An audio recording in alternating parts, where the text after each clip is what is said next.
How do we take one 10-minute video and put it on Facebook? But when you put it on Facebook, it's different. Does it have to be square? Does it have to be captions? Is there an entirely different strategy behind it, right?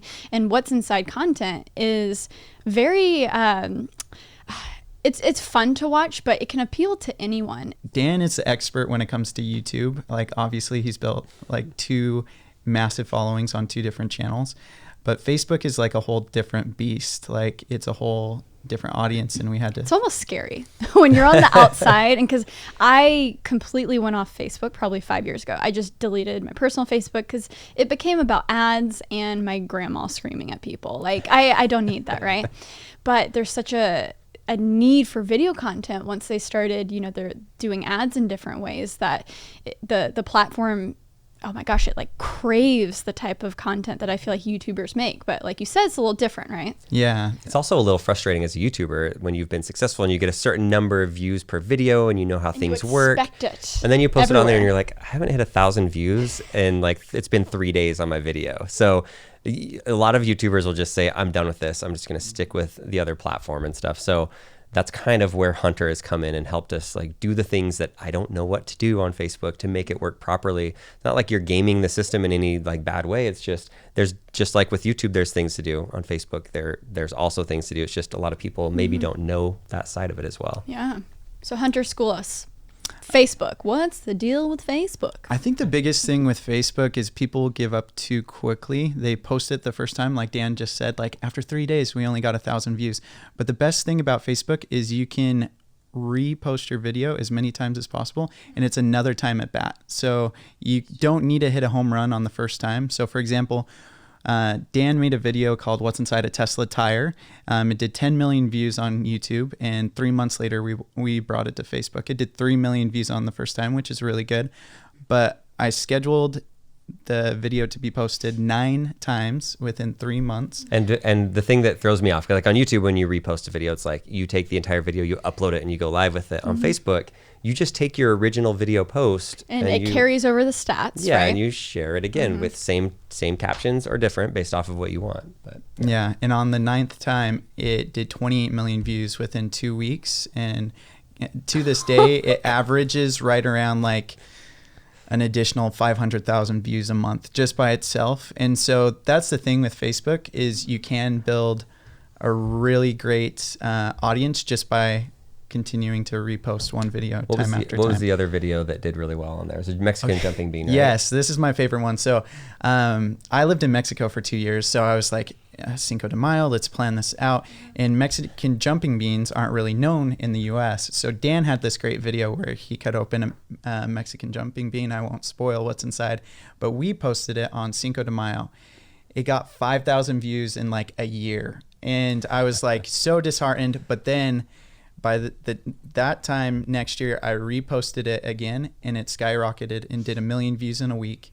And to this day, it's up to 15 million views. Oh my gosh. And so the difference between like YouTube and Facebook is like YouTube, you can skyrocket or have 0 views on one post. Yeah. And that's how it is, right? But on Facebook, you can continue to repost it time after time, and it just reserves it up. But the biggest thing is the data collection. So what I've seen from our side is once it hits 50,000 views, Facebook knows enough about your video that it'll start to distribute it on its platform in a more efficient manner, more comments, more shares.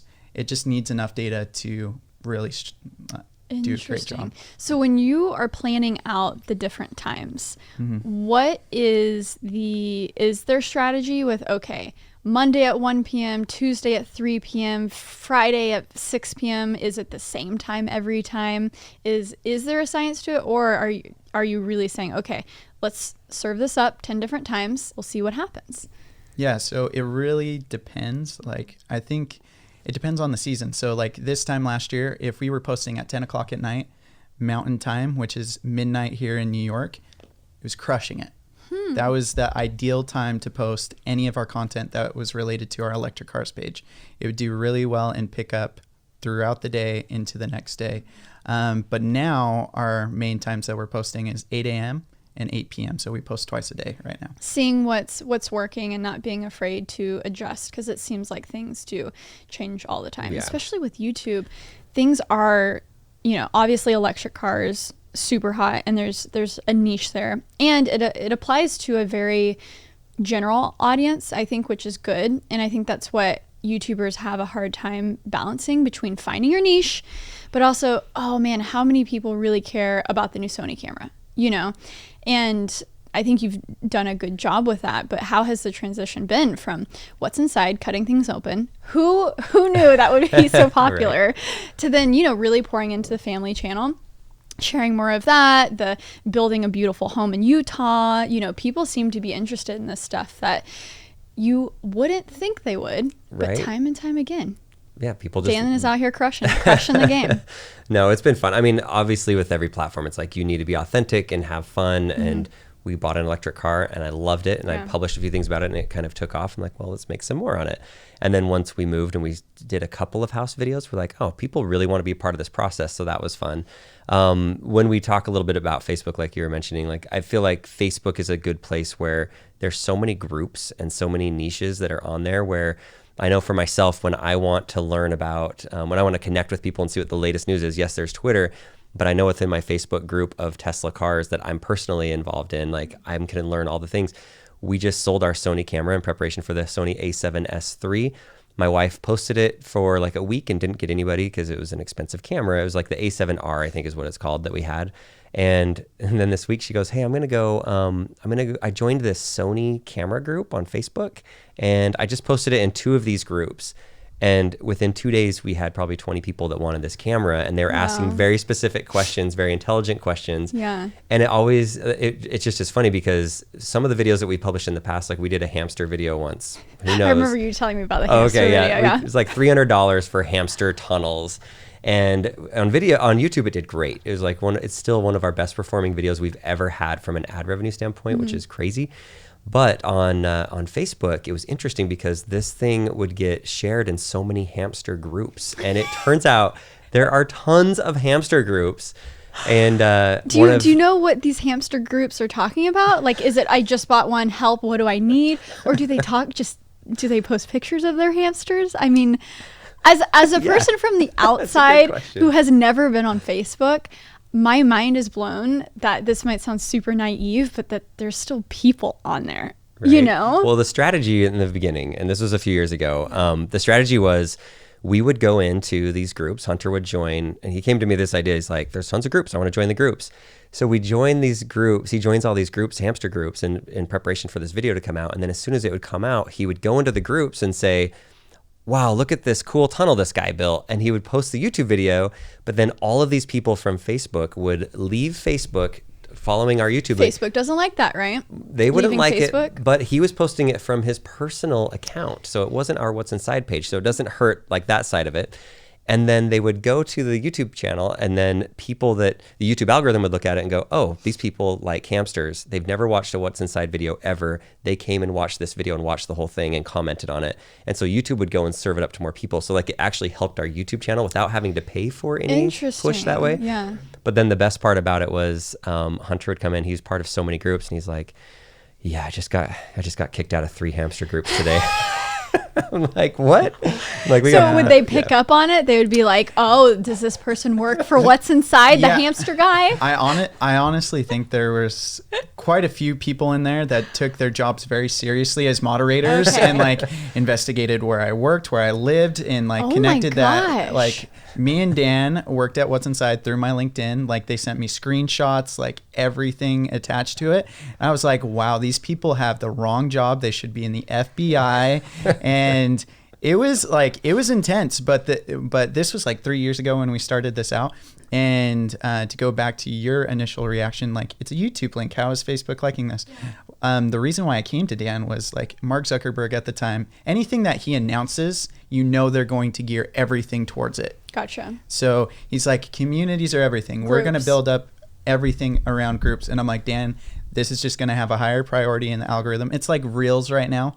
Like that's their baby that they're just promoting everywhere. So it didn't matter if it was a YouTube link, anything, they would just promote the heck out of it in the group. And Interesting. And the organic reach would be like from 50 to 80%, which is ridiculous. Yeah. When you consider a Facebook post organically usually does 1 to 3% with the following. So.